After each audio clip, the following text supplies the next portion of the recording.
1985년 여름, 대학생이었던 나는 친구들과 함께 강원도의 한 산속으로 캠핑을 떠났다. 어린 시절 떠들썩한 도심에서 벗어나 자연 속의 고요함을 경험하고 싶었던 우리는 주말을 이용해 도심에서 멀리 떨어진 그곳으로 향했다. 도착한 산속은 우리가 예상했던 것보다 훨씬 깊숙하고 인적이 드물었다. 근처 마을 주민들에게 물어보니 그 산은 이로부터 희산이라는 별칭으로 불려왔다고 했다. 그 말에 우린 슬쩍 웃으며 농담 반 진담 반으로 귀신을 만나면 인사하고 전하겠다 말하고 캠핑장으로 들어섰다. 캠핑 준비를 마치고 해가 서서히 지기 시작할 무렵 우리는 모닥불을 피우고 저녁 식사를 하며 도란도란 이야기를 나누었다. 한 친구가 캠핑의 필수 코스라며 귀신 이야기를 시작했고 모두가 하나 둘씩 알고 있는 무서운 이야기를 꺼냈다. 그렇게 이야기가 무르익을 즈음 우리는 문득 주변이 너무 조용하다는 걸 깨달았다. 새소리도 작은 벌레 소리조차 들리지 않았다. 마치 모든 소리가 사라져버린 것처럼 그때 저 멀리서 낡은 종이 울리는 소리가 들려왔다. 종소리는 일정한 간격으로 이어졌고 마치 누군가가 일부러 우리에게 들리게 하려는 것처럼 점점 가까워졌다. 순간 모두의 얼굴이 굳었다. 종소리와 함께 어딘가 알 수 없는 불길한 느낌이 서늘하게 스며들었다. 마치 우리 주변을 무언가가 감싸고 있는 듯한 느낌이었다. 용기를 내어 소리가 나는 쪽으로 다가가 보자 희미한 달빛 아래 허름한 산속 절이 하나 있었다. 그 절은 이미 폐허가 되어 오래도록 아무도 찾지 않은 듯 보였다. 호기심에 절 안으로 천천히 들어갔을 때 우리는 숨이 퍽 막히고 말았다. 절의 중심에 커다란 종이 있었고 그 앞에는 초라한 옷을 입은 노인이 서 있었다. 노인의 눈은 텅 빈 듯 무표정했다. 우리가 말을 건네려 하자 노인이 처음으로 입을 떼었다. 이곳을 떠나시오. 이곳은 머물러선 안 될 장소요. 그의 목소리는 낮고도 무거웠다. 그러나 이상하게도 발걸음은 떨어지지 않았고 우린 계속 절 주변을 둘러보게 되었다. 다시 불길한 느낌이 엄습해왔다. 갑자기 절의 바닥에서 이상한 소리가 울리기 시작했다. 그 소리는 점점 커졌고 마치 우리가 있는 이 세계와 다른 세계가 맞닿아 있는 느낌이었다. 노인은 그런 우리를 가만히 바라보다가 고개를 흔들며 서둘러 떠나라는 손짓을 반복했다. 결국 우리는 노인의 경고를 듣고 캠핑장을 뒤로한 채 산을 내려가기로 했다. 길을 돌아 나오며 뒤를 돌아보니 노인과 절은 원래 없었던 것처럼 그 자리에서 자취를 감추었다. 다음 날 아침 우리는 마을 사람들에게 이 이야기를 전했다. 그들이 놀란 얼굴로 말하길 그 절은 50년 전 어떤 사건으로 폐허가 되었다고 했다. 그리고 그 노인은 절에서 마지막까지 남아있었던 주지 스님이었단다. 하지만 그는 이미 오래전에 세상을 떠났다고 했다. 우리의 캠핑 경험은 그렇게 끝이 났지만 그 후로도 나는 때때로 그 여름밤의 종소리와 노인의 무표정한 얼굴이 떠오르곤 했다. 마치 그들이 아직도 그 산속 어딘가에 있으며 지나가는 이들에게 경고를 전하고 있는 것만 같았다. 그 산은 이제 나와 친구들 사이에서 다시는 가고 싶지 않은 귀신산으로 남게 되었다. 그 여름밤의 경험은 우리가 알지 못하는 세계의 존재에 대한 경외심을 남겼고 이후로도 흥미롭고도 무서운 이야기로 기억될 것이다. 두 번째 이야기. 이 이야기는 약 10년 전 내가 대학교 2학년이던 시절 여름방학 때의 일이다. 그 당시 나는 친구들과 함께 강원도의 작은 시골 마을로 여행을 떠났었다. 목적지는 친구 민수의 외할머니 집이었다. 그곳은 산속에 위치한 오래된 한옥이었는데 민수의 외할머니가 돌아가신 이후로는 사람이 살지 않는 집이라고 했다. 그래서 우리는 그 집을 숙소로 삼고 한 일주일 정도 마을 주변을 여행할 계획이었다. 여름방학 시작과 함께 우리는 곧장 강원도로 떠났다. 도착했을 때는 해가 뉘엿뉘엿 지고 있었고 우리는 오래된 한옥의 대문을 열고 들어갔다. 집 안은 의외로 깨끗했다. 민수는 작년에 부모님이 한번 청소하러 오셨다던데 그때 말끔히 정리했나봐 라고 말했다. 우리는 각자 짐을 풀고 간단하게 저녁을 해먹었다. 그리고 오랜만에 만난 친구들과 맥주를 마시며 늦은 시간까지 이야기를 나눴다. 그런데 문제는 다음 날부터 시작되었다. 아침에 일어나 보니 민수가 갑자기 사라져 있었다. 처음엔 장난을 치는 줄 알았다. 하지만 주변을 아무리 찾아봐도 민수의 모습은 보이지 않았다. 핸드폰도 집에 그대로 두고 간 상황이었기에 우리는 걱정이 되기 시작했다. 결국 우리는 민수가 평소 좋아했던 산책로와 마을 주변을 돌아다녔지만 그의 자취는 찾을 수 없었다. 그러던 중 마을의 나이 지긋하신 할아버지 한 분을 만나게 되었다. 우리는 민수의 외할머니 집에 묵고 있다고 말하며 민수의 행방을 물었다.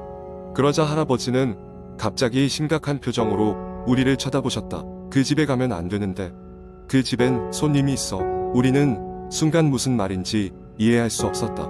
하지만 할아버지의 표정이 너무나도 진지했기 때문에 그저 고개만 끄덕였다. 이상한 분위기에 휩싸인 우리는 할아버지에게 이상한 일이 있었다면 알려달라고 했다. 할아버지는 긴 한숨을 쉬고서는 조용히 이야기를 시작하셨다. 그 집에 사셨던 할머니께서는 무당이셨지. 마지막으로 큰 굿을 올린 후 얼마 지나지 않아 돌아가셨다는군. 그때 이후로 집에 이상한 일들이 생기기 시작했어. 나도 예전에 그 집에 잠깐 머문 적이 있는데 한밤중에 혼자 걷는 민수와 비슷한 또래의 아이를 보았지. 듣고 보니 이상한 일이었다. 우리는 민수를 찾기 위해 다시 집으로 돌아갔다. 그런데 집 앞에 익숙한 그림자가 하나 보였다. 그건 바로 민수였다. 그는 멍한 표정으로 서 있었다. 우리가 놀라 그에게 다가갔을 때 민수는 마치 아무 일도 없었다는 듯 미안해, 너무 피곤해서 밖에 나가 쉬고 있었어 라고 말했다. 그의 이야기는 어딘가 어색했지만 우리는 민수가 무사히 돌아온 것에 안도할 수밖에 없었다. 그날 밤 우리는 일찍 잠자리에 들었다. 그러나 이상하게도 한밤중에 깨어나게 되었다. 마치 누군가 혼자 말하는 듯한 소리가 집안에 은은하게 울려 퍼지고 있었다. 나는 다시 잠을 청하려 했지만 그 소리는 점점 더 선명해졌다. 그때 밖에서 난 한 소리에 심장이 쿵 하고 떨어졌다. 너희 녀석들 나가. 분명히 아무도 없는 거실에서 나는 목소리였다. 술기운보다 깬 나는 그저 몸을 웅크리고 소리가 멈추길 기다릴 수밖에 없었다. 그 이후로도 귀신에 홀린 듯한 기분을 달고 살았던 것이 기억난다.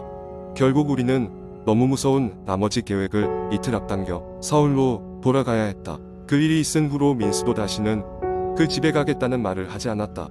어쩌면 지금도 그 집에는 그때 우리가 느꼈던 손님이 머물고 있을지도 모른다.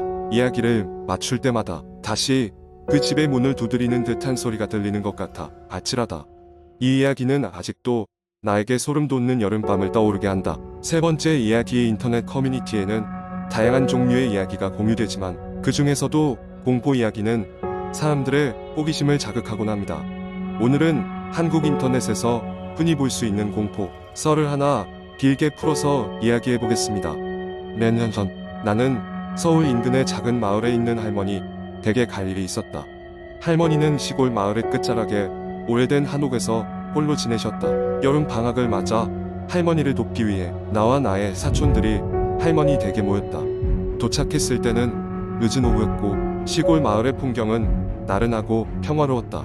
저녁 무렵 해가 지기 시작했을 때 할머니는 우리에게 마을에 전해 내려오는 오래된 이야기 하나를 들려주셨다. 이 마을에는 한밤중에 항상 나타나는 신비로운 여인이 있었는데 그녀를 본 사람들은 다음 날 이상한 사고를 당하거나 병에 걸린다고 했다. 그 여인은 하얀 소복을 입은 여인이라고 불렸고 그녀의 정체는 미스터리로 남아있다고 하셨다. 사실 나는 이런 이야기를 별로 믿지 않아서 그냥 재미로 들었을 뿐이었다. 밤이 되어 모두 잠자리에 들었지만 사촌들과 나는 서로의 방에서 이야기를 나누다가 어둠 속에서 수상한 움직임을 느꼈다. 창문 밖에서 희미한 그림자가 어른거리며 점점 가까워지고 있었다. 우리가 창문을 열어 밖을 내다봤을 때 놀랍게도 순백의 소복을 입은 여인이 서 있었다. 그녀는 땅에 발을 디딘 채 공중에 떠 있는 듯했고 머리카락은 바람에 날렸다. 우리는 그 자리에서 얼어붙어 소리도 지르지 못했다. 여인은 우리를 응시하고 있던 도중 문득 고개를 돌려 어둠 속으로 서서히 사라져갔다. 언제나 호기심이 많았던 사촌은 밖으로 나가 그녀를 확인해 보자고 했지만 나는 왠지 모를 두려움에 그를 말렸다. 다음 날 아침 우리는 이번 일이 단지 꿈이었기를 바라면서 함께 마을로 나가보기로 했다. 그러나 마을에 도착하자마자 우리는 기이한 소식을 접하게 되었다. 마을의 한 주민이 전날 밤 알 수 없는 이유로 심한 고열에 시달리다가 병원으로 급히 옮겨졌다는 것이었다.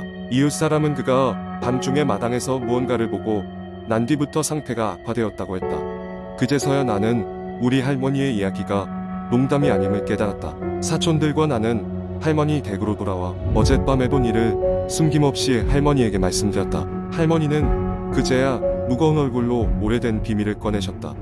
마을의 전설 속 여인은 마을이 형성된 초기에 비극적으로 삶을 잃은 어떤 젊은 여인의 원혼이라 믿어진다고 했다. 그녀의 억울한 사연이 마을에 전해지면서 희생자가 차례로 나타났지만 적절한 공양이나 회원이 이루어지지 않아 그녀의 영혼은 여전히 마을을 떠돌고 있는 것이라고. 할머니는 우리에게 무언가 해줄 수 있는 일이 있을지 고심하시다가 마을의 오래된 무속인을 찾아뵙기로 결심하셨다. 무속인에게 상황을 말씀드리자 그는 조용한 곳에서 작은 굿을 열어줄 것을 제안했다. 과거의 한을 풀기 위해서라도 그 여인의 영혼을 이승에서 해방시킬 필요가 있다고 했다. 며칠 후 우리는 그 굿에 참석했다. 무속인의 지시에 따라 우리는 정성을 다해 제를 올렸고 하얀 소복의 여인은 그 모습을 한 번 더 드러내지 않았다. 그 후 마을에는 더 이상 이상한 일들이 일어나지 않았고 마을 사람들은 오랜만에 평온한 일상을 되찾았다. 이 경험은 나에게 깊은 인상을 남겼고 나는 그 후로도 가끔씩 할머니 댁에 들러 그날의 일을 떠올리곤 한다. 그 여인의 영혼은 이제 평온을 찾았을까? 마을에 전해 내려오는 또 다른 전설은 없을까? 나는 그 답을 알 수 없지만 그 여름의 일은 여전히 미스터리로 남아있다.